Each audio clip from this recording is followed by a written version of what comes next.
हम पुण्यात्मा ज्ञान तो सुन लेते हैं और भक्तों के साथ हो रहे लाभ भी हम सुनते हैं, फिर हमारे को नहीं लाभ मिलते हैं, उसका कारण क्या है, उसके ऊपर भी आपने बहुत विवेचन करना पड़ेगा, तभी आप इस भक्ति मार्ग पर चल पाओगे। उसके कई कारण होते हैं। जैसे एक भक्त ने दीक्षा ली और तुरंत ही राहत मिल गया उसको,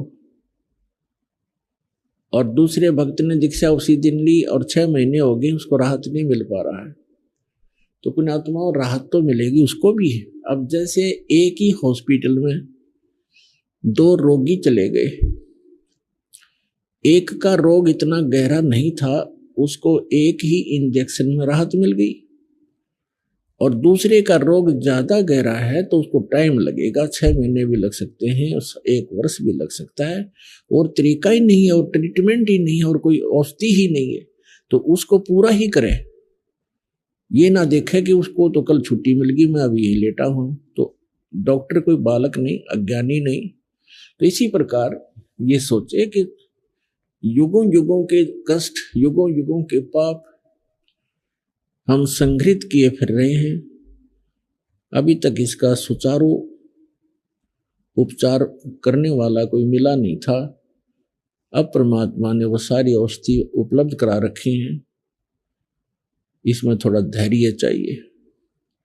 फिर परमात्मा कहते हैं धीरे धीरे रे मना, धीरे सब कुछ होवे, माली सिंचे 100 घड़ा, ऋतु आए फल होवे। अभी तक जितो भी साधना पृथ्वी पर कोई कर रहा है, किस ब्रह्मांड में कर रहा है, उसकी भक्ति शास्त्र अनुकूल नहीं है। पूर्व जन्म के शुभ संस्कारों से उसे कोई लाभ भी हो रहा है तो उसकी पिछली बैटरी चार्ज थी, उसी से लाभ हो रहा है, भविष्य का भक्ति क्रम उसको नहीं प्राप्त हो रहा। तो अब आपने ये यथार्थ भक्ति मार्ग का पौधा बीजा है आम का, और पहले हमने बबूल बो रखी थी, तो अब आम का पौधा बीजा है। तो पौधा बीजने के बाद उसकी सिंचाई करते हैं, उसकी सुरक्षा करते हैं, और उसमें उसको समय देते हैं। धीरे मालूम होता है कि ये आम का पौधा है, बड़ा होगा, पेड़ बनेगा, और पेड़ बनने के बाद फिर देखना फल कैसे लदपद को हो जाएंगे। तो इसी प्रकार ये सत्य नाम रूपी आम का जो पेड़ आपने बोया है पौधा, इसको पेड़ बढ़ने दो, जल्दी ना करना, फिर देखना। परमात्मा कहते हैं धीरे धीरे रे मना, धीरे सब कुछ हो, और माली सींचे 100 घड़ा। माली माने बुद्धिमान व्यक्ति जो उस प्रोसेस से परिचित है, सैकड़ों घड़े पानी डालता ही रहता है वो प्रतिदिन। तो 2-4 वर्ष के अंदर वो उसमें सैकड़ों घड़ा पानी डाल देता है, और फल फिर भी नहीं लग रहे होते हैं, लेकिन वो परिचित व्यक्ति है उसका, वो हिम्मत नहीं हारता, उसको विश्वास है कि इसको फल लगेंगे। तो ठीक इसी प्रकार परमात्मा कहते धीरे धीरे रे मना, धीरे सब कुछ हो, माली सींचे 100 घड़ा, ऋतु आए फल हो। तो इस प्रकार पुण्यात्मा इस भक्ति मार्ग के अंदर सबसे पहले ज्ञान पूरा हो। परमात्मा कहते हैं कि ज्ञान संपूर्ण हुआ नहीं, अर्धा नहीं छिदाए, और देखा देखी भक्ति का रंग नहीं ठहरा है। जब तक ज्ञान पूरा नहीं होगा, और आप केवल इसीलिए यहां आ जाते हो कि देखिए फलाने भक्त को इतना लाभ मिल गया है,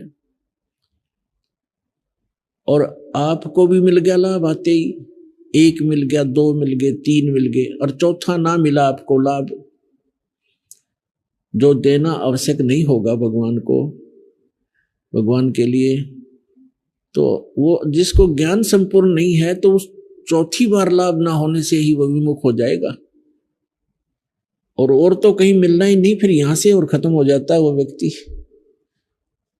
तो इसके लिए परमात्मा कहते हैं ज्ञान संपूर्ण हुआ नहीं, हृदय नहीं छिदाए, हृदय के अंदर कसक नहीं बनी कि सचमुच ये ज्ञान यही है, पृथ्वी पर भगवान है तो यही है, और समाधान है तो यही है, और हमें लाभ नहीं हो रहा तो कोई रजा है दाता की। कभी तो सुनेंगे। उसके लिए क्या बताया भगवान ने, राम नाम रटते रहो, राम नाम रटते रहो, जब तक घट में प्राण, कभू तो दीन दयाल के हे भनक पड़ेगी कान। उसके लिए तरीका बताया है कि जो भक्ति दे रखे इसको करते ही रहना, और कभी तो दीन दयाल के कानों में भनक पड़ेगी, कभी सुनेगा गरीबों की, अवश्य सुनते। तो इस दृष्टिकोण से इस मार्ग को सफल बनाना है। और वैसे परमात्मा से कोई चीज छुपी नहीं है, उनको सब मालूम है मेरे बच्चों को किस वस्तु की आवश्यकता है और कौन सी कब देना है और ना देना है। तो हमने केवल एक हठ नहीं बनाना होता कि हमें ये काम हुआ तो ठीक है, नहीं तो भगवान नहीं है। परमात्मा जैसे डॉक्टर के ऑपरेशन थिएटर में आने के बाद मरीज की नहीं चलती, और वहां यदि मरीज अपनी चलाता है, डॉक्टर के ट्रीटमेंट में डिस्टरबेंस करता है, तो सफलता नहीं पाता। तो आप जी को जिस दिन दीक्षा मिल जाती है, आपका प्रवेश हो जाता है जन्म मरण के रोग काटने वाले हॉस्पिटल में, और फिर काम परमात्मा का है, वो कैसे आपको कौन से लाभ दे, कौन से छोटे मोटे कष्ट भी देने होते हैं। जैसे इंजेक्शन लगाता है डॉक्टर तो भी कष्ट होता है, तो कष्ट नहीं होता, वो ट्रीटमेंट का एक हिस्सा है। ठीक इसी प्रकार छोटे मोटे अगर फिर भी कष्ट आते हैं तो परमात्मा के ट्रीटमेंट के एक हिस्सा।